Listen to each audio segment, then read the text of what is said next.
Hey, look, it's me in an airport. What are the odds? What are the odds? It's Tuesday night, 6 o'clock, Total Schmidt Show. Dean Edwards from New York City and the Norwegian Bliss on the show today. Buckle up. Hey, welcome to Total Schmidt Show. How you doing? I'm back at sea. Here's what you're going to get from the show. It's kind of like quarantine comedy, except I'm not going to be home. Actually, it's kind of like quarantine comedy and a combination of all the stuff I've done online over the last year or so. There's sketch stuff, live stuff, stand-up stuff, travel stuff, and of course, conversations with others who do the same things that I do on a daily basis. That's it. That's the whole show. And I'm going to record it all and put it on the intraweb. Sometimes. Usually late. Always late. Maybe. I don't know. And weekly? Nah, maybe. Sort of. Could be. Either way, sit back. I hope you enjoy whatever the hell it is I put together for this week on Total Schmidt Show. Hey guys, welcome to Total Schmidt Show. I am in Charleston getting on a cruise ship today. Just finished Vegas. You know the drill. Do me a favor, follow the socials. You can like us on YouTube, do all that important stuff. Subscribe to the channel. It helps us big time. It would really help me out immensely. Watch the tickers. You can also sponsor the show if you want. Today, Dean Edwards. You might recognize him from Saturday Night Live, stand-up comic I worked with on the Norwegian Bliss some time ago, earlier this year during the Alaska season. And today we're going to do his episode. So sit back and enjoy my conversation with the one and only, the very talented Mr. Dean Edwards. Sorry, it took me so long to. I think I'm good. I have nothing else to do. Yeah, this is the perfect day, dude. We're fucking killing time today. Yeah, we're just sitting around. Yeah, watching. Let me ask you: are you impressed? While I was working out, I was looking at initially when we pulled in. I'm like, oh, okay, the mountains with the frozen ice and a couple of ice cubes in the water, and then I was like, oh, okay. I'm good. Like I expected big glaciers. Yeah, all right. Or like you're going through like it's a movie. Yeah, like Superman 2. Where you're going exactly. Fortress of like Solitude. The Fortress of Solitude. Come to me, Senator L. Kneel before Sean. Generally I expect better manners with my house guests and all that. And I was like, oh, this just looks like someone left their soda out and the ice melted, but you. Like when you drink it, you're like, oh, there was a cube in there. That's what. Plus, it's kind of foggy today, so you can't see that much. Like last week, you could see a lot of stuff. Oh, okay. And I don't want to belittle it. I mean, it's obviously beautiful. It's beautiful. But I've also seen this about 50 times. Beautiful. So, and that's I thought to myself, I said, am I just jaded, or am I just hard to impress? I was blown away by the view in Juneau that evening. Right. We both were talking how amazing that view was. Right. And yesterday didn't get off in, was it Skagen? Skagway. Skagway. Yeah. Skagway. Didn't get off in Skagway. Was fine with it. And today I was, outside and walking. I was like, okay, well, ice, water. Got it. Ice water, got it. Ice water, understood. Yeah. Global warming. Yeah. No, but they do. Plus, they open on the ship. They open up all these windows and stuff, so people are walking around all over the place in parkas and and the hallways jackets. are freezing. But everywhere you go, like Iwana was talking about that. Yeah, she spends all day upstairs in that hallway. All right, and in that gate, the wind's coming right through. Yeah. So this goes on to like 4 o'clock. Yay. And then every 15 minutes, that woman comes over. Yeah. And goes, if you look over there, there's a tree. Yeah. There's a tree. You look over there, it's a tree and frozen water. Ice.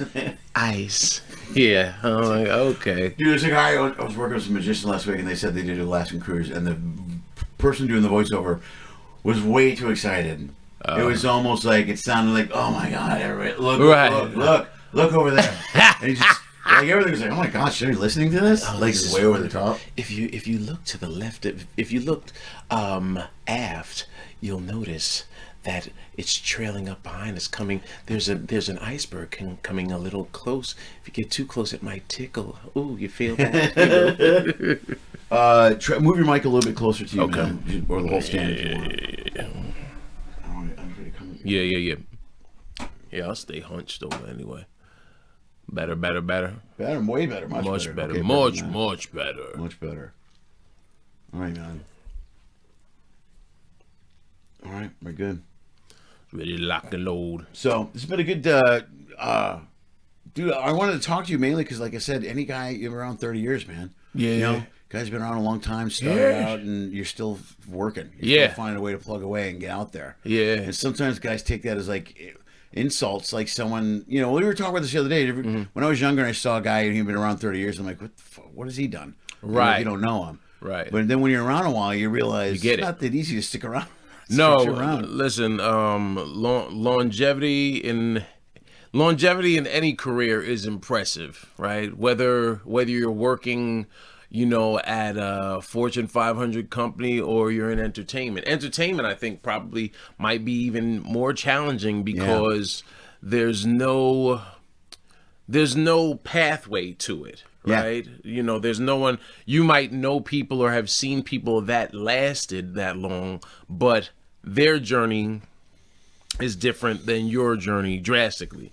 Whereas if you work, if you know, you work in an office, there are, at least before they started doing all these layoffs and the pandemic, you know, if you work someplace for so long, you got your bump ups, you got promoted. Yeah, there's some sort of a structure. There's a structure and a hierarchy that you can move along. It's been established for decades, by the way. Right. Everyone kind of knows that. You do good, you get promoted. You do good, you get, kind of in any, whether it's an office job or restaurant or whatever. It's merit based. It's merit and time based. Yeah. With what we do, it's unfortunately it's not necessarily merit based because you and I both know guys that are hilariously funny, but for whatever reason they haven't gotten the opportunities, or maybe they're self-sabotage, maybe they're not as their professional acumen isn't where it should be. Yeah, or right guy, right representation, right play. You know, I mean, there's so much that plays into it. All of that. You know what I mean? But on another point of it, like part of it though too is like maybe it's not so bad. It's not merit based. You know, like I would hate to be watching. I remember when you're around long enough to remember the boom. Like when the boom was there, and that's right when I was starting to feature and headline and all this stuff. And the boom shot down, and a lot of clubs closed. A lot of guys fell out of work. Right. And everybody, a lot of guys I knew were like, "Hey, man, I've been doing this 20 years. How come I'm not working?" And I was like, "Well, maybe you should write more stuff." I was gonna say, when guys, and it's similarly the same thing happened with COVID, right? A lot of none of us were working, right? You know, some people pivoted and were doing things online, right? But generally speaking, the entertainment industry for stand-up stopped, right, as we knew it. A lot of guys fell by the wayside and never came back. Yeah, and I think that's their fault because you pivoted. You figured out how to succeed while we waited for the world to reopen. You wrote a book, you wrote a screenplay. You know, I just worked on a play that these guys wrote during COVID, during the beginning of the pandemic. It started out as a sketch and turned into a screenplay, which then turned into a theatrical play. And we just won a couple of awards during the New York Theater Festival. So it's about pivoting, and when people don't necessarily, when they don't make the adjustments, if you quit, you weren't built for this anyway. Right. You were just looking for an excuse, in my opinion. Yeah. You were looking for an excuse. Generally speaking, I know there are other factors that come in that might, you know, someone might have had to take care of their family. Right. There's other side stuff, their ailing parent or what have you. So I get that. But you know, to me, once it's stand up, always a stand. Once it's in you, you know, if I don't care if you've been doing this 30 some odd years, or if you're a new guy came up to me a couple of weeks ago and the comic introduced me to them, and he was like, yeah, this my buddy, he just started out. He's like, yeah, I'm just doing some open mics. I said, well, you're a comic, you're a stand up man. Yeah. I said, don't belittle it. I said, you got on stage in front of a room full of strangers, and hopefully you made it work and you got some laughs. You're in. We're gonna keep pulling you back in unless you walk away from it. Right. But that itch is always gonna be in the back of your head. Yeah, it's gonna be like part of it. Every level of this business has its own difficulties. So when you're starting out, you're trying to learn how to be funny, and like, and then I was always like really animated on stage, so I was good in front of an audience, right? But my material was crap, right? And then you learn to become a better writer, and then when you get to like our stage, or kind of where we're at, basically. Now it's all about working and adapting and evolving. You're a market. You're a label. Dean Edwards are Dean Edwards. Yeah. Yeah. You know what I mean? So now you got to push that aspect. You're a business. Yeah. You're a business. You're not a businessman. You're a business man. Yeah. Right. So now you got to figure out how to keep that working. And going back to what you said just a little bit earlier. The whole I call it adapting, man. This business, you gotta adapt in this business so much. Always gotta adapt, man. So if you're funny now and you're working like you are, you're you're adapting. You gotta stay relative. Like that's relevant and relative, man. That's important because many of us don't want to. Purists, right? They're comedy purists that are like, I write bits and I write jokes. I'm not posting things on the Twitter and on the TikTok. I'm more but that's what it takes now. You have to if you want to stay relevant to some extent and just really keeping your stuff out there, because also the clubs have become the industry across the board, I think, have become a little lazier, a little more complacent, because they're like, well, you know what? You all do the work, right? And you build up your following, and once you have 100,000, 250,000, million followers, now we'll book you. Sure, that's how they'll book you, because if you say you're going to be at the such and such comedy club in wherever Middle America, and you have 1 million people that follow you, there's a chance that at least 1/100th of a percentage of or people are going to be there. Tiny percentage of those people, because it only if a club holds say 300 people and they book you and you do 5 shows, and you have 1 million followers, chances are you have 1,500 people in a main market, right? Whether it's Cleveland, Chicago, Dubuque, Seattle, wherever there's going to be at least. Well, there's still a per capita rule in whatever town you're in. Yeah, how many you're going to draw on certain people, and in driving distance. I've had people drive 45 minutes or an hour, whatever. Once you get a following, they're going to come watch you. So. People remember how you made them feel. If you made somebody laugh and they didn't know you, they will say, "Oh, you know what? I'm going to go check out Lenny Schmidt. I'm going to go check out Dean Edwards." And hopefully they tell their friends, "Oh, you got to see this guy. Right. You got to see this woman. They're so funny." Right. And I saw them on Comics Unleashed at 1:50 a.m. on a Thursday night, but that's or someone forwarded me a link of a 45-second clip from TikTok. And it was so funny, and that went viral. There's so many different ways to get people's attention. It's a whole nother level. There's a couple parts to that too. Another one is serious, man. I'm on serious all the time, so I've got people that have come in based off of serious stuff. Yeah. But then they also remember if they see you live though.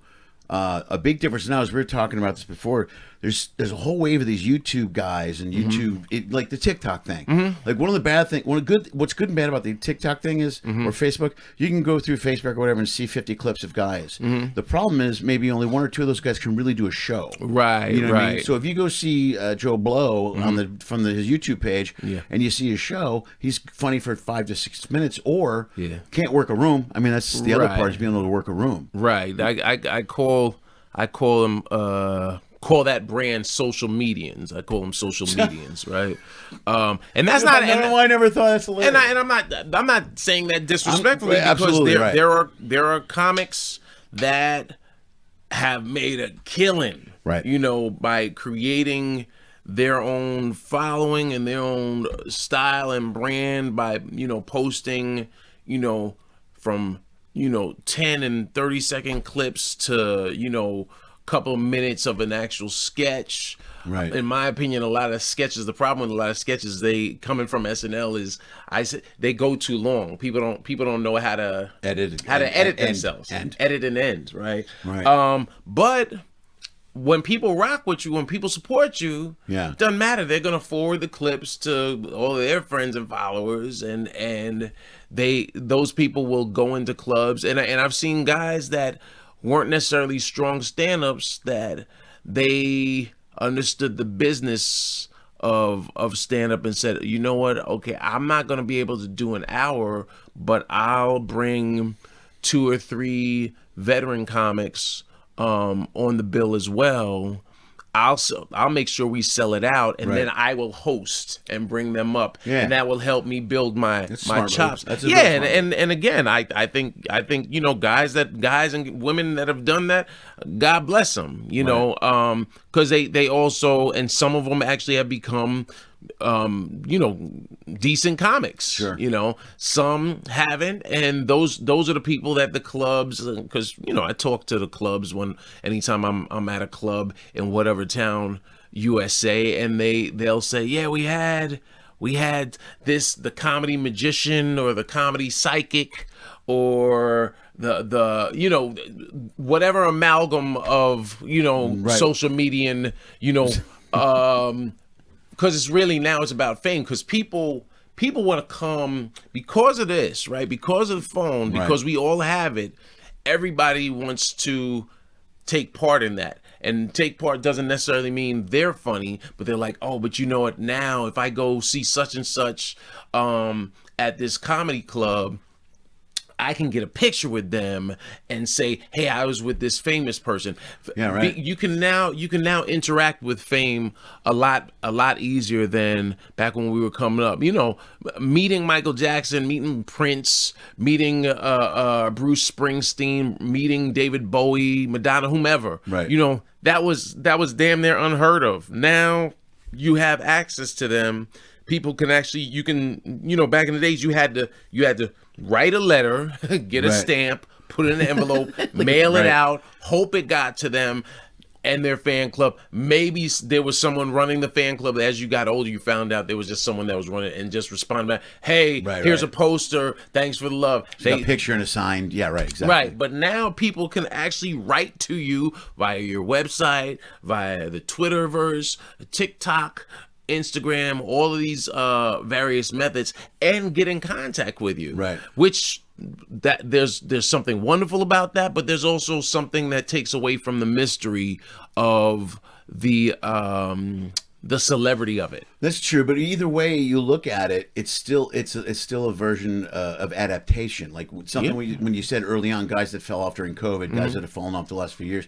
I brought up the example of the boom. Then the last, say, 10 years or so, the business models changed so much that this is necessary. Yeah. You got to be able to do this stuff. So when I did during COVID, I did this quarantine comedy show and interviewed guys about how they dealt with COVID not performing. Right. And I always go through and find their social media and try to find out exactly what their websites are and all kinds of stuff and all this. And I was amazed how many guys, especially a lot of these guys that just work ships, have no social footprint at all. Right. And you're like, dude, you got to get something. Got to do something. Yeah. And it's so now, besides the business evolving and something else you said earlier, there's no training course for this business. Because the business side of it changes every 3 years, every year, basically. It changes, and so that's why for me, I've never been big on advice.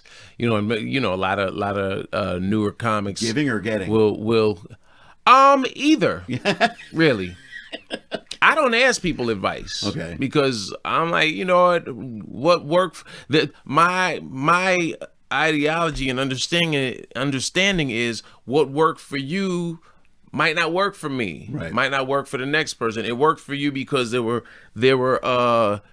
circumstances and situations that led to you being in the right place at the right time to make whatever decision you wound up making. So when people come, and ask newer comics, hey man, I'm a new comic, you have any advice? I'm like, get on stage. That's the only thing you can do is get on stage, and you will know after being on stage whether or not you should get back on that stage. Even if it doesn't go well. Right. If it doesn't go well, you're gonna if you have that comedy bug and it's in your spirit and your heart, to win at it, you're gonna leave there saying, "I gotta figure out this math equation." That's how comedy gets you. People always ask, because the only advice you can give them early on is get on stage. Get on stage. And I always say comedy gets you.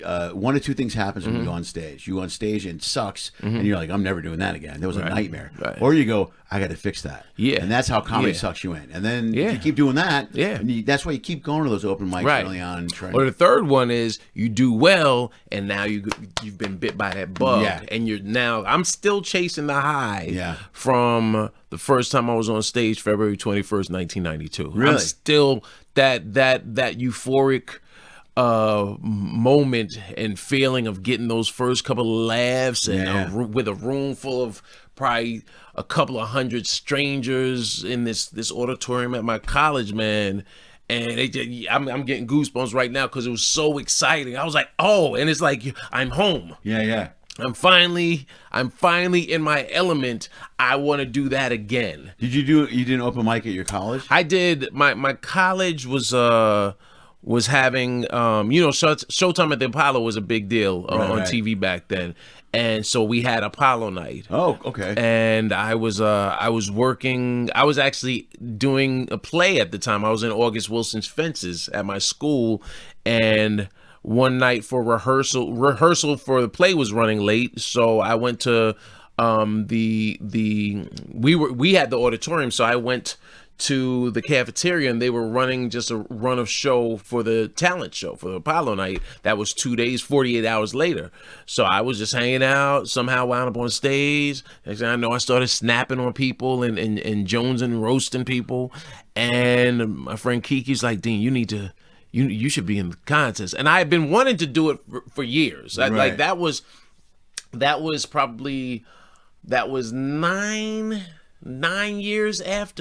or 9 years after seeing Delirious, Eddie Murphy Delirious, when I said that's what I want to do. That was one of the greatest. That was ever. dude. That one got me too. I got so many people in our generation. Yeah. And so I was like, you know what, I've been attempting to figure out how I was gonna get on stage. So I was like, pay attention to the omens. And I said, all right, I'm finally gonna do it. So for the next 48 hours, every joke I had written over the last decade, every impression, anything I thought was funny, I'm telemarketing and I'm making noises. My friends are like, "What's he doing?" And then the night of the show, had my camcorder. I said to they were booing a lot of people. There were a lot of rappers. They were booing a lot of people. Gave my friends my camcorder. I said, "Record anything that looks interesting." When they announced me, my friends were like, "Yeah," because comedy, like now, comedy is stand-up is not passe, but it's more routine. It's more regular. It's not shocking to see someone say, "Yeah, I'm a stand-up." Right. But back in the early '90s, this is 2 weeks before Def Comedy Jam premiered, so it wasn't that prevalent. And I went on, man. I wound up coming in second place. In that contest, and then after that, I was like, oh, it's on now, and anytime I could get on stage, I don't care if it was an open mic, I don't care if it was a talent contest, I don't care if it was hosting a fashion show. I was like, I just wanted to get on stage, man. We were doing car shows. I mean, I was doing everything you get, any stage. Yeah. Because you were excited, because honestly, you were like, I'm a comedian. Yeah. Well, you're totally right about chasing that high too, because my first set I killed. It was the best. I mean, I really crushed. Yeah. And I got off going, oh, this is gonna be easy, and then I ate it for like 2 weeks. And that's you know what I mean. Then you're like, oh, maybe it's not easy. That's the elixir. That's the pump fake, right? Is that if you did well when you got on stage the first few times and you did well, you were setting yourself up because, which you didn't know at the time. Right. Like, oh, I'm killing. But then that first time you caught an L and you wound up over time understanding the physiological moment that you experience where your throat got drier and your tongue is sticking to the top of your mouth. What's happening to me, and why aren't you You're laughing? Sweating. You feel that bead go down the back of your neck. You're like, ugh. All of that, man. and over time, like now, 30 years later, you're like, you don't experience it because you've experienced it so much at some point Right. that you know what to expect. And now you're also more cocksure, right? Now 98% of the time, Lenny Schmidt goes on stage, he knows how to win. Right. In front of any audience. Right. You know, even if it's an audience that isn't your quote unquote demographic, you're like, you know what? I'm in front of these people that are looking at me like, why is he here? I guarantee I know how to win you over. Right. Same thing. I get on stage, even if it's because we've been trained in every type of room, right? Right. Like I was talking to someone recently. I said, you know what? The clubs have changed. I came up during a time where, you know, because I did Def Comedy Jam, I came up doing urban rooms, but I also came up doing mainstream rooms. And so I had to learn quickly how to make the adjustments in front of different crowds. Because a black Latino urban crowd, you got to get to the joke quickly. You got to hit them in the head. Yeah. You don't have a bunch of time for exposition. Right. In the Middle America or Caucasian audience, you have more time to explain yourself and explain who you are and your perspective. Right. And they're more. It's generally more polite. Right. Where they're going to listen. And so the trick is finding the happy medium between the two, where you say, you know what, I don't have to make adjustments. Like whether I'm on a ship, whether I'm in Dubai or Egypt or South Africa, whether I'm at the Apollo Theater in New York City or chocolate Sundays at the Laugh Factory, or D-Ray's Mo Better Mondays at the Improv. I don't have to make any adjustments, because at this point now I'm comfortable in my skin and I know how to walk on stage being myself without having to make the adjustments. Well, you're a pro. I mean, the whole thing is about going up there and making the stage your own. Exactly. You know what I mean? Exactly. And you do whatever it is. You read the room, you figure it out, and you adjust. And you exactly. Like even on the ships, my thing is like sometimes expectation. You got to be careful with expectation. Like I never think I'm going to go up there and kill. Right. I go up there, I get in the moment. And if the crowd's tight, sometimes I'm just like, well, okay, I guess they're going to be tight. Right. And then you just adapt and you work off. Right. It. Yeah. Well, you get to a point where it sounds so you I won't say you don't care, but you're not affected by the crowd not being as reciprocal, because this is, I mean, it's a give and take, right? It's when you get on stage, your job is to provide ideas that are going to make them laugh, but their job is to submit to laughing, not to sit with arms crossed looking miserable, because now that's resistance. You're putting up a wall that you're telling me I got to climb over, and I don't it's not my job to climb over a wall to save you from whatever misery. It's my job to present these ideas and for you to jump in the water and submit and say, oh, okay, the water feels good. I'm gonna swim in it a little bit more. Right. Plus, it's almost like on some levels you have to not care. The only way it works is not caring. Yeah. You know what I mean? Yeah. And then you go out to the audience and, like you said, if they have an attitude, or whatever their feeling is, you ride it out. And then you do the best you can. But if they walk out, if they have their point of view or their attitude, you just move on. Yeah. That comes with. We were talking about this the other day. That comes with maturity, because when you're younger in it, you seeing someone sitting just staring at you, that affects your psyche, because in your mind you're doing your best to be present, and you're being present and in the moment. And so your idea is, here, I'm staying in the moment, I'm having a good time, and everybody's like, damn, why is this dude not laughing? And immediately, when you're younger in comedy, you're gonna like, what's wrong, and you're gonna take offense to it, as we all have. But over time, you start to realize, you know what, I have no idea what that person went through before they came into this room. Right. They may not know.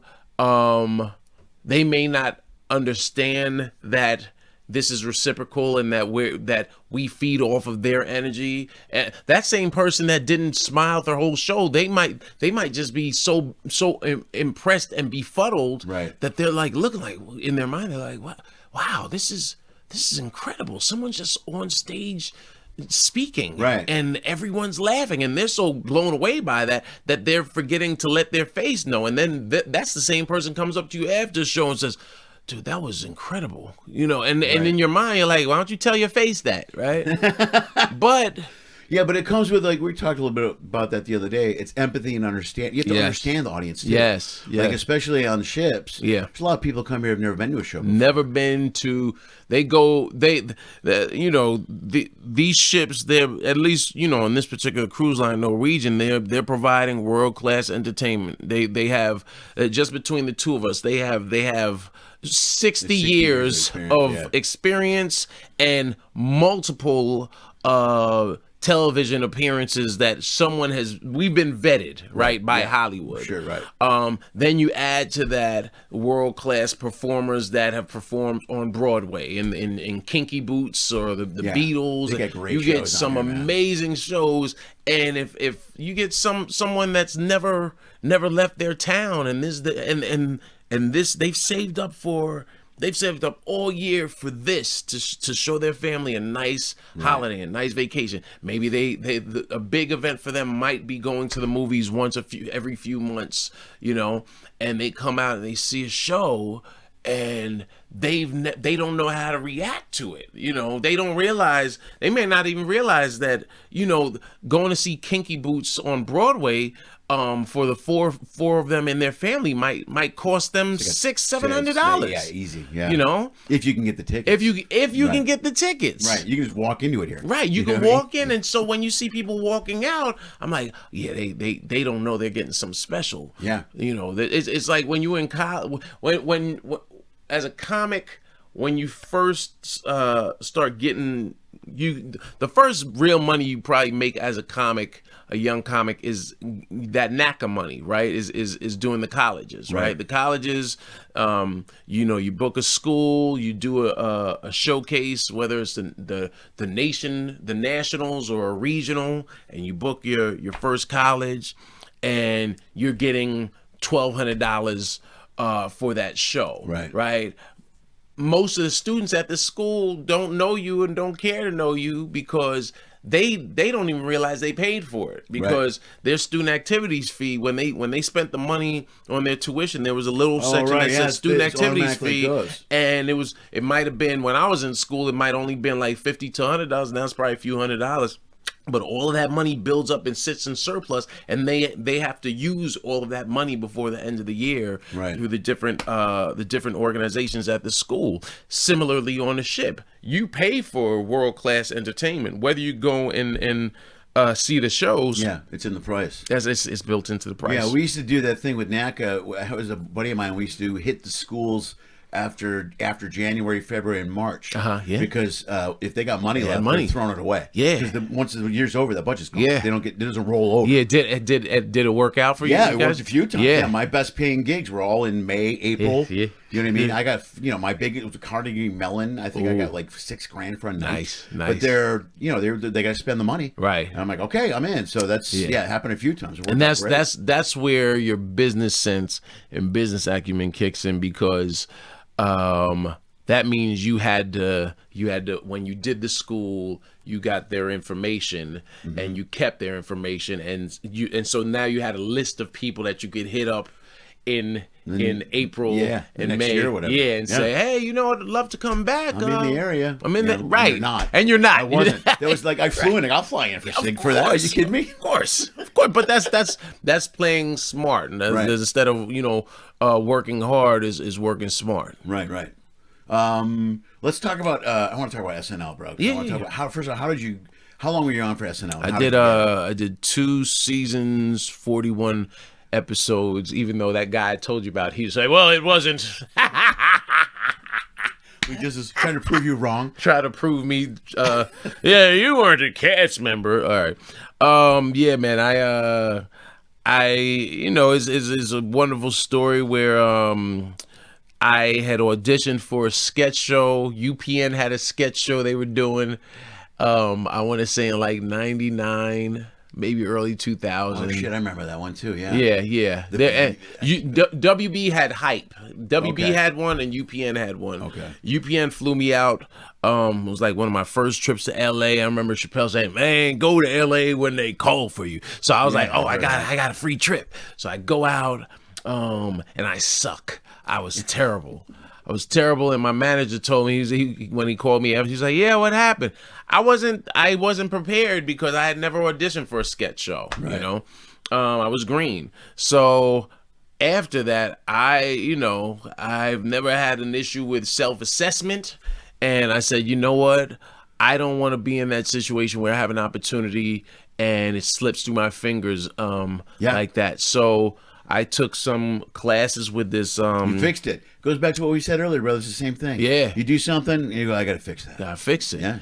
And so I took these classes with Second City. They had like satellite group in New York City. I took classes with them for a couple of months, and then fast forward, like summer, like May 2001. They were doing auditions for Mad TV, and and this is where you just play smart, right? Instead of playing hard, play smart. And so, most sketch shows, they give you 3 minutes, which is not a lot of time. No. You get 3 minutes to do 3 characters, 3 impressions. So I said, you know what? I'm going to do more than 3 impressions in the allotted time, because if they're good, they're not going to say, it's too many, Right. So, because I saw Jimmy Fallon's SNL audition, and I remember seeing Jimmy, and I noticed when people audition for these shows, they lose time by saying, like Jimmy saying, all right, guys, so here's my impression the setup is cutting into your 3 minutes. So you just jumped into it? So I said, you know what? I'm just going to set the scene one time, so I don't have to keep going and saying, here's an impression of.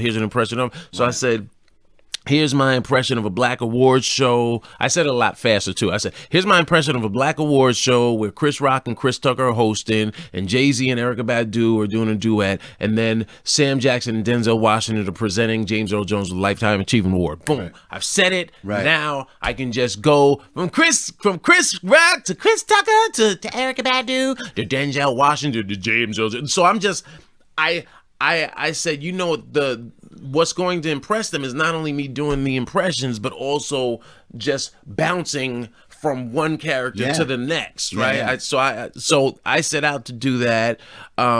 Audition for Mad TV, had a couple of comics, Donnell Rawlins, Owen Smith, they were there out waiting in the wings. Right. I went in, and so my 3 minutes turned into 10. And by the time I emerged, because she was like, who else do you do? That's a right? good sign, dude. Yeah. So, she's throwing them at me, and I'm just doing them based on what I remember hearing these voices killing. Come out, Donnell's like, dude, young, everybody out here hates you because because they can hear you crush. That's the worst, right? When you're auditioning, you're standing outside the door and you hear laughter, you can hear laughter, and and now you got to follow that. So I leave there, and my manager calls and says, yeah, they want you to come back in tomorrow for producers. I said, awesome. That night I had a stand-up showcase. I'm geeked because Mad TV loved me, so I crush, right? I have a great set. I go back for Mad TV. They sent me a scene to learn the scene, did my audition, told me to take out like one of the characters, because the characters weren't my strong suit. Right. But they didn't need to be because my impressions were strong. Right. So 2 weeks later, I'm shooting a KFC commercial. Plus, they're looking for commitment and, you know what I mean? And, right. You know what I mean? Right. And confidence in the whole deal. Exactly. 2 weeks later, I'm shooting this KFC commercial. My agent calls. He says, good news, great news. I said, what's the good news? He said, good news, Mad TV, they don't want to screen test you. They're offering you 6 episodes. I said, dude, that's awesome. I said, wait, so I said, yeah. I said, what? I said, so what's the great news? He said, well, the great news is people from SNL were in the audience at that stand-up showcase you had that night. I said, so what does that mean? He's like, so now, and he was like, now I get to play. And so he got to play them, back and forth against it's each an other. agent's dream or a manager's dream. Yeah. And it's only a comedy, you know what I mean? Yeah. And, it was one of those summers. They also, my agents, they locked in that I was going to be going to Montreal finally. Because I had auditioned for Montreal, but then I learned, agencies have slots, and so they were like, "Oh, you're in." I was like, "No," but they said, "No, you're fine." Yeah. So they took the tape from that stand-up set Shout out to Jim Hess, amazing agent. He was with Paradigm, and Jim, he took the tape from that stand-up showcase. He sent it to everyone and said to them, hey, listen, Mad TV's offering them the job and SNL's interested. Maybe you want to give them a deal. So I go out to LA, meet every network. And people were, anxious to, I had it. Once you're the you flavor, have heat, right? Yeah, right. And side note, Kev calls me and he's like, yo, Dean, Kevin Hart calls, he's like, yo, I'm auditioning for SNL. I'm not telling anybody that I'm auditioning, but now I gotta tell him. I'm right. He's like, yo, I'm auditioning. Can you help me with the audition? I said, of course. I said, but just so you know, I'm auditioning too, right? But we're also both going to Montreal. D-Ray went with us that year as well. So I'm like, we're all gonna win. We're all gonna get something this summer. I eventually, at one point I said no to SNL because they kind of lock you into a deal where once you sign, you have to say no to everything else. So eventually I had to sign the contract saying if I get it, well, our deal was they would give us an answer within a short period, like within a week or two. And so I had to say no to Mad TV eventually, which sucked because they were so gracious to us, but my agents and manager were like, well, this is the business and they have to understand that.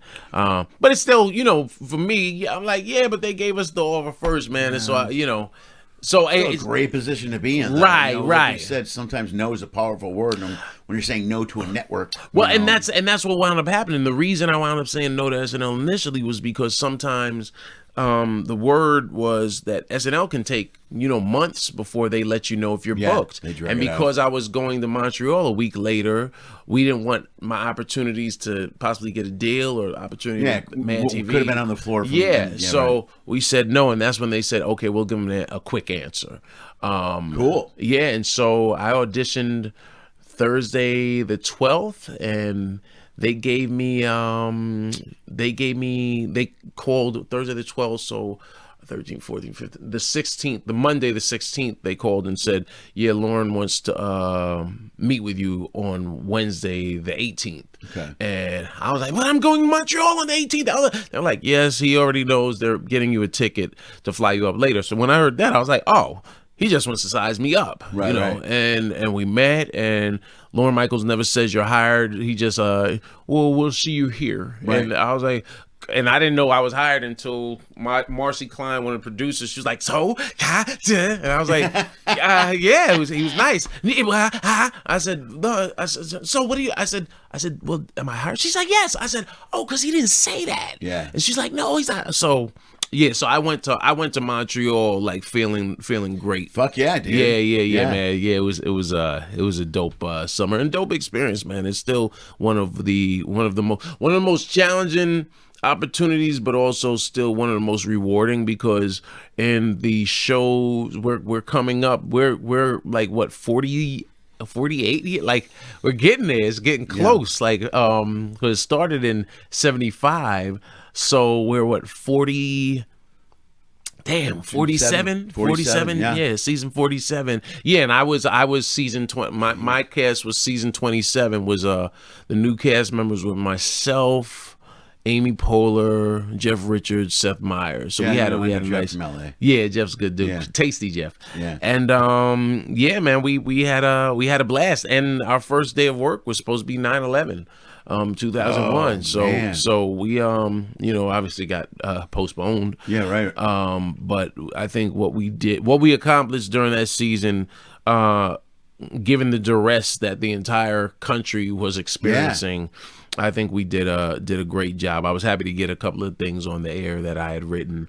And we wound up winning an Emmy that year. I didn't get, but here's what's crazy. I thought I was getting the Emmy. They were like, no, you're cast. Yeah, you're cast. I was like, but I wrote that, and it got on. Yeah, you're cast. I was like, all right. I said, but you know what? I'm part of the Emmy winning you season. Are. Yeah. Oh, you are. Yeah, dude, that had to be rough for 9/11, man. That's I hear SNL's a pressure cooker anyway, man. They get scenes and get stuff on. So to get on there and write stuff and get on is huge, man. Yeah, no, it was a pressure cooker. It was a challenge. Like I said, watching the Twin Towers fall from my bedroom window in Brooklyn. You know, and then I remember that afternoon, like, I remember thinking, do I have a job? Do we still do TV? Like, it was such a traumatic event that you really didn't know what was occurring. Right. You know, America had never experienced that type of trauma on that. You know, closest thing was probably Pearl Harbor. Right. You know, some 60 years prior. Yeah, on U.S. soil. I mean, on U.S. soil, it wasn't. Right? Yeah, not like that, and not to that extent. You know, so you know, getting anything on that year, I was, like I said, I was just so happy and proud. You know, like I said earlier, Delirious is what made me become a comic, Eddie Murphy. And so to be on the same stage as him, to be on the same wall, because anytime you walk to your office, they still have the headshots of all of the cast members that have been on the show. Yeah. And you know, you're walking through and you're saying, geez, there have only been, at this point, there've probably been probably say 100 and maybe 160, 170 cast members. Yeah, and probably only less than 25, it's probably around 21, 22, have had my skin tone. Yeah. So I'm very grateful and appreciative to have, you know, to be part of that history. You know, I didn't think about those numbers. You're right, 160, 190. That's in damn near 50 years. Right. There have been a minute amount of people that have been cast members on that show, and then even smaller a number of them have looked like me. Right. You know, and you know, when you do the math, from Garrett Morris and Eddie Murphy and even Damon Wayans, who was only there 6 months, and Chris Rock and Tracy Morgan and Maya Rudolph and Leslie Jones, Michael Che, Kenan Thompson, you know. Yeah, they've been a handful, man. And so I'm a Jerry Minor. They've been and all of them amazingly talented, you know. And when you're not on the show, when you're on the show and suddenly you're not, you know, it sucks, because I remember Chris Rock said, you miss the party. You miss the vibe. You miss walking into places and people say, oh, that's what I got from SNL. Especially being a New Yorker and you're walking into spots in New York. Dude, there's on some level, you own that city. Yeah, you know what I mean? It's got to be a man. huge moment right there. Yeah. That was dope. And but the amount of energy it takes, it's just got to be. You almost got to go through withdrawal after that. Just like you do. Yeah, no, you do. Well, I mean, you go through withdrawal every week because it's the. I think Sherry O'Terry or Molly Shannon said it's the only show in Hollywood that you book and you have to audition for every week. Oh, right. That's You know, every week you're always trying to get something. To get something on the air, and then after you get something on the air. You're feeling good, and then you're like, damn, I gotta figure out how to do that again. How do I top? That's gonna be a constant weekly thing. Yeah, man, it's a lot to deal with, but you know, you find a way, or you don't. Hey, or you don't. Dude, it's interesting. All right, you brought up. I want to ask you this: were you married at the time when you? We were, so because we do it backwards. So my wife was my future wife. Was pregnant with our first daughter. That's why I'm asking, because my wife is pregnant. Our kids are about the same age. So I remember 9/11 hit me so hard because my wife was pregnant, sitting next to me. Yeah, she was born. My daughter was born 3 weeks later. So mine was born 2 months later. Okay. She was born in November during my 5th episode, and the morning 9/11 happened. This is what was crazy. I wake up. It was crazy. I wake up. I turn on the Today Show. It was my ritual. Turn on TV, turn to Channel 4, NBC, and I see the building on fire. I go like this, open my blinds, and I can see the building on fire from my window. I'm like, yo, what? And oh my God. If you lived in New York City and you traveled a lot at the time, and I was doing a lot of colleges back then, so I remember because LaGuardia only had I think it was it one runway or two? Like, LaGuardia has limited space for planes to land and take off, so you're constantly in a holding pattern, and you'd be in a holding pattern where you're in your plane and you're like, oh, there's Caroline's on Broadway, there's Times Square, and then you're like, oh wow, there's the World Trade Center, because you're in a holding pattern flying around the city, just circling until it's your time to land. So when I saw the first building was hit with a plane, I thought, oh damn, a plane flew a little too low. I didn't think we were under attack. So my future wife, my girlfriend at the time, was pregnant. She had her second or one of her big doctor's appointments to go check the health of this our fetus daughter. or the baby, right? So, and I let the people at SNL know, the producers know, and they said, you know what, we'll send a car.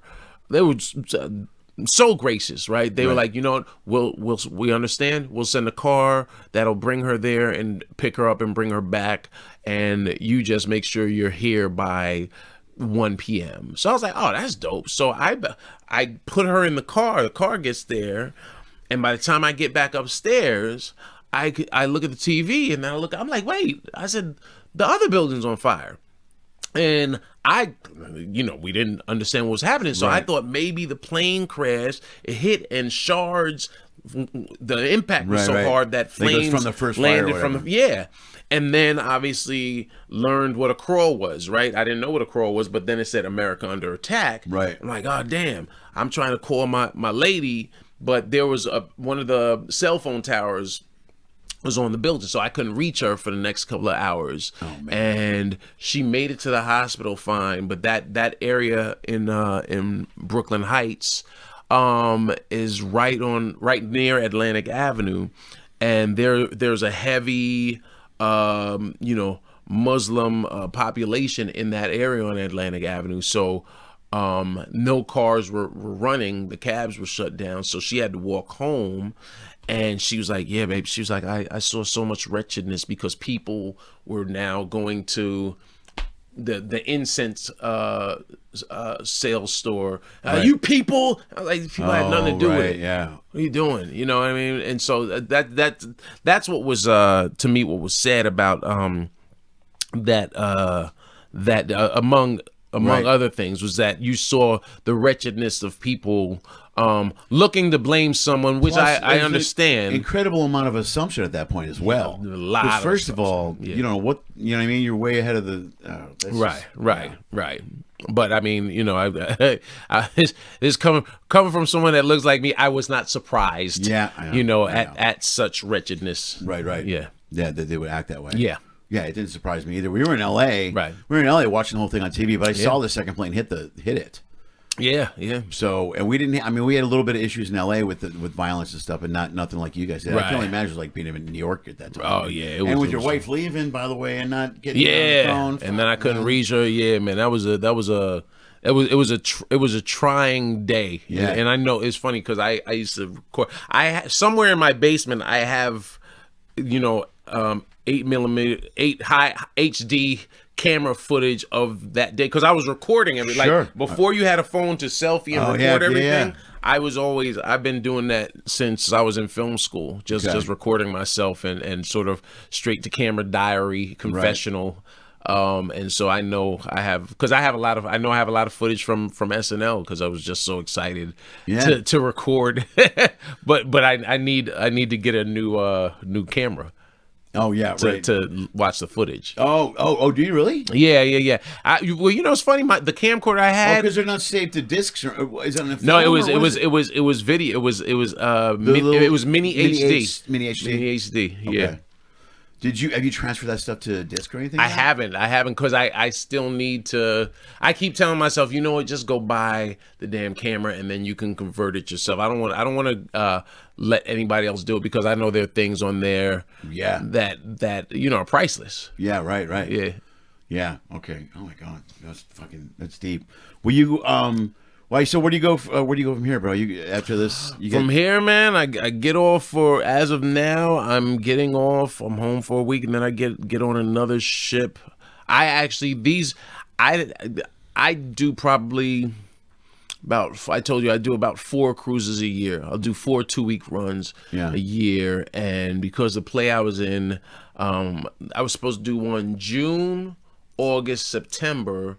But because the play got pushed things back, so I did July, August, September. So I get home and then I'm back on a ship, and then again I'm on a ship at the end of September for 2 weeks, and then I'm home. Then I have to go. We're doing something. My buddy Godfrey and I, we were supposed to do a tour in the Middle East right as 9/11. All right. Or not. I'm sorry, not 9/11. Dubai. As COVID hit. Yeah. We were supposed to do Abu Dhabi, Kuwait, Riyadh, Jeddah in Saudi Arabia, and Doha in Qatar, and it got canceled obviously because of COVID. So they're looking to, reboot the tour with, I think, myself and comedian out of LA, Ron G, real good dude, in October. So look for me in the Middle East in October, and then just focus on your friend of mine, Mark Theobald, and I. We're working on something. Oh yeah, right. Selling something. So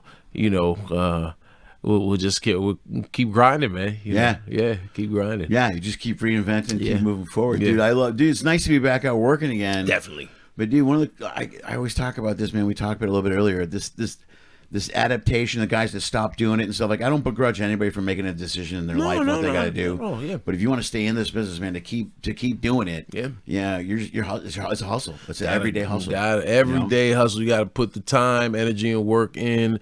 Unfortunately, whereas you used to just have to sit and write your jokes, now you have to write, you got to edit, you got to shoot, you got to record, you got to post. Right before we got on the ship, Sunday morning, the ship left out of Seattle Sunday afternoon. Sunday morning, I've been doing these things on TikTok. And so Sunday morning, I said, you know what? Jordan Peele has this new movie that just came out, so I gotta record something to post on TikTok, because I know I'm not gonna have the access to be able to you're not to do so. Right. And so I started doing these things. Look, like here's one that where like when to infinity and beyond. so. To infinity and beyond. Where I just do different characters. And beyond. To infinity and Where I just take the characters, Yeah. do impressions, and then take a popular line from the movie. Hey, Bob. Oh, dude, show it to the camera, bro. To infinity and beyond. Isn't that lovely? Huh? To infinity and beyond. To infinity and beyond. To infinity and beyond. To infinity and beyond. Yeah, right. To infinity and beyond. To infinity and beyond. Well, donkey. To infinity and beyond. Gizmo Gaga. I got a rock. Right. I gotta rock. But I've been doing those things with different movies. So Jordan Peele did one, has his new sci-fi Nope right, came out, and so I took another funny comic, Lil Rel Howery, who was in Get Out, and to me one of the funniest lines in Get Out is when I forgot the main character escapes and his buddy picks him up and they're in the police car, and he looks at him, he says, I mean, I told you not to go in that house. Right? That's such a funny line. And so I recorded myself on Sunday morning. I remember I said, you know what, record this. I said, do that and just have a bunch of people. So it was like everybody from like Seth Rogen, I told you not to go in that house. I told you not to go in that house. Mess around them white girls. Denzel, I told you not to go in that house. Catway, I told you not to go in that house. Tracy Morgan, listen, I told you not to go. And just a bunch of those splice them. And as the ship was pulling out, I've been trying, because I had to edit it. I had to, after shooting it, to edit and put all the faces and then the captions. Did you do it all on your phone? I did everything on my phone. What do you use? What app do you use? I use InShot. I like InShot. All right. I also, because I've started, I read somewhere that, a lot of people will watch things at work so they can't have the volume up. Right. So now I've been doing the closed captioning, right. where it transcribes the audio and I just started using this new Subcap. Subcap is the app, but it's a. I'm using CapCut. That's the one I've been using. Oh, I might. You know what? I'll have to look that one up. Which isn't too bad. I'll have to look up the first one you're talking Yeah, about. Too. but I was looking for another one to make it easier on the phone. It's so easy. I'll sit in the airport. I got 2 hours to kill. Oh, dude, like I really like. So I used to use KindMaster. Yeah. I still do on occasion because KindMaster, I like some of their transitions. You can dissolve and blend. But InShot, I like this app, InShot, man, because InShot also allows you. It's very simple where you can change it.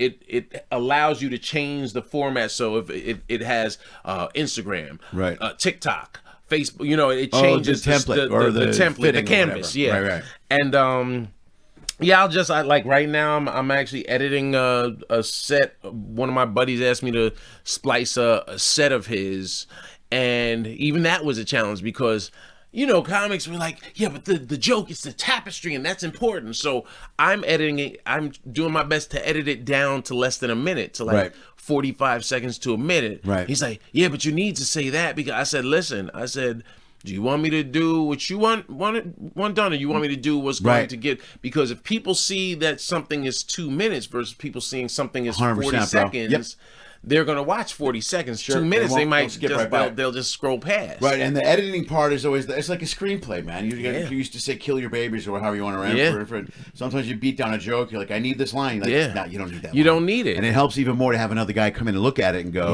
let's get right to it. Just trim the fat, economize, get right to the funny, and so that's what I've been doing. That's I've been doing those things and just putting them on my TikTok and Instagram, and like it's funny because I posted it on Sunday, and I think it's probably like for me it's decent, like 10,000 views, probably about 400 likes, and then the other challenge with social media is you have to interact with the app. It's like a girlfriend, right? You have to let her know you care. Right. You can't ignore her too long. Right.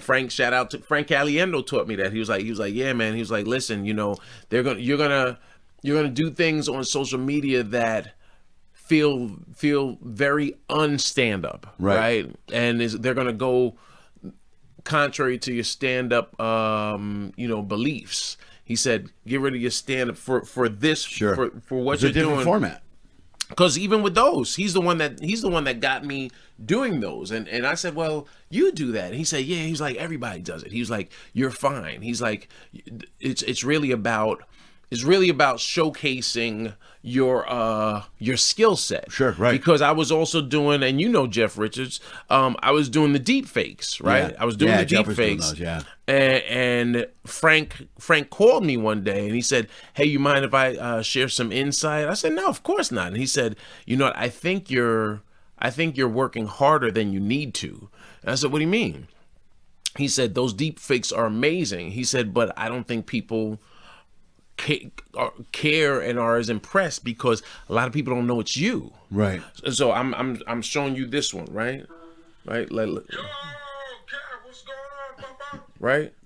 Tracy Morgan, it is good to see you, my brother. It's good to see you too. Now both of those are me. Right. Right. Dude, you look. Oh, okay. You're absolutely right. They don't realize. Right. And I was like, "Oh, well, this is cool to do because I can do something funny, right? And I can have my impressions showing me as Tracy Morgan FaceTiming these people." And he's like, "No, it's great." It's only good with your fan base, though. But your fan base knows who you are. Exactly. Right. So the lay person that just scrolling, they're like, they don't know. Why did Tracy Morgan post a video talking to Cat Williams? And so he said, "You know what? With you do so many great impressions." He said, just do like upper quarter of the screen, put the picture up of the person, and do the impression. That way people know it's you. Right. That's smart. Okay, and cool. He schooled me to some game, and that's helped me immensely. That's smart. Where I just said, "Oh well, that's a little less work." And people just get to say, "Oh wow, that's amazing." And then when you make, like, you just laughed at the Lightyear thing, right? Yeah. Because that's, for me, I want to impress people with the impressions, but I also want it to be funny. Sure. And so you laugh and made me say, okay, good, it's funny. Right. I made another comic laugh, so that means it'll work for the layperson. Yeah. Well, the key is with these app things is like is finding the one that's less work. Yeah. Because like you said, you got to do it every day. Yeah. Like even, I'm on some of them, so I tape every show. Right. And then I'll look for, there's a 2-minute clip. I'll do that with quick caption stuff. Right. But sometimes I'm like, it takes too long. So I'm trying to find the right way, the fast way to do it. Yeah. But you got to do it. I mean, everybody's doing it, man. If you don't get it out there. You got to do it, man. Yeah. And you're picking up people, again, people see one thing and they pick it up. Or what I get had a ton.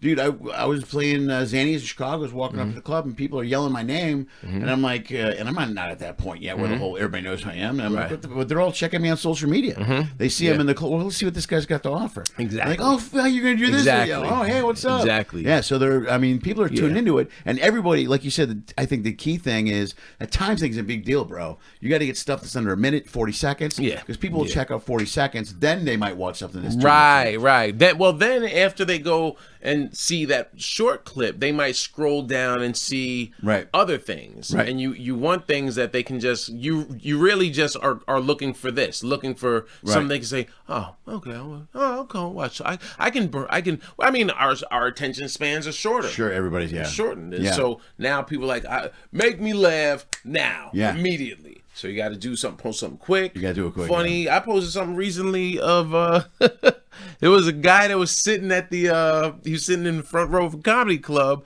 I thought he was about to shoot heroin because I see a needle. I said, "Hey, dude, what are you doing?"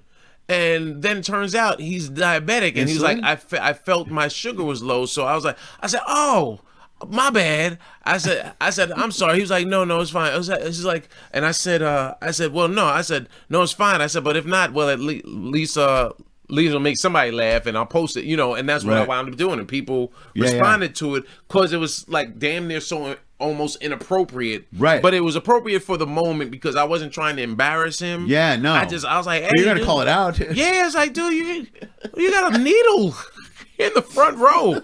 Do heroin from the back. You don't sit. Do heroin from the back. Dude, you go in the back if you're gonna do that. Yeah, man. Come on, have some goof. Have some goof. All right, man. Let's wrap. Do me a favor. Throw it. Thank you, first of all. Of course. Thank you. Yeah. Dude, right to the camera. Socials, wherever you want to get out. My social media, you can find me at I am Dean Edwards. I am Dean Edwards. I'm mainly on Instagram, but my fan page on Facebook is also at I am Dean Edwards. I'm refurbishing my website. Yeah, right. Got to refurbish the website. That's at I am Dean Edwards as well. No, that's DeanEdwards.net.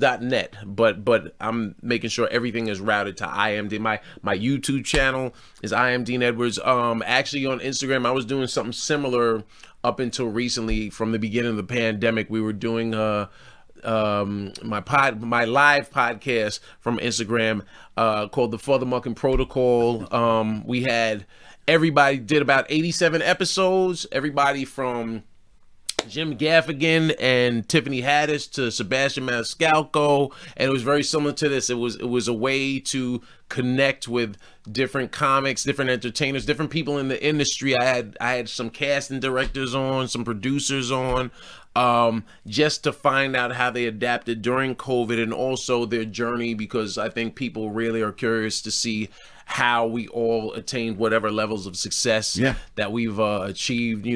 Jay Farrow, Aries Spears, Afion Crockett Godfrey, and you can check out my special on Netflix right now. Tiffany Haddish Presents They Ready Season 2 Episode 6. And if you enjoy it, get at me on my social media at I am Dean Edwards. Let me know you enjoyed it. Bam, Dean. Thanks, buddy. Appreciate Thank you, it. Lenny. Thanks, brother. Dude, that was perfect. Good Stuff that we did. We were talking.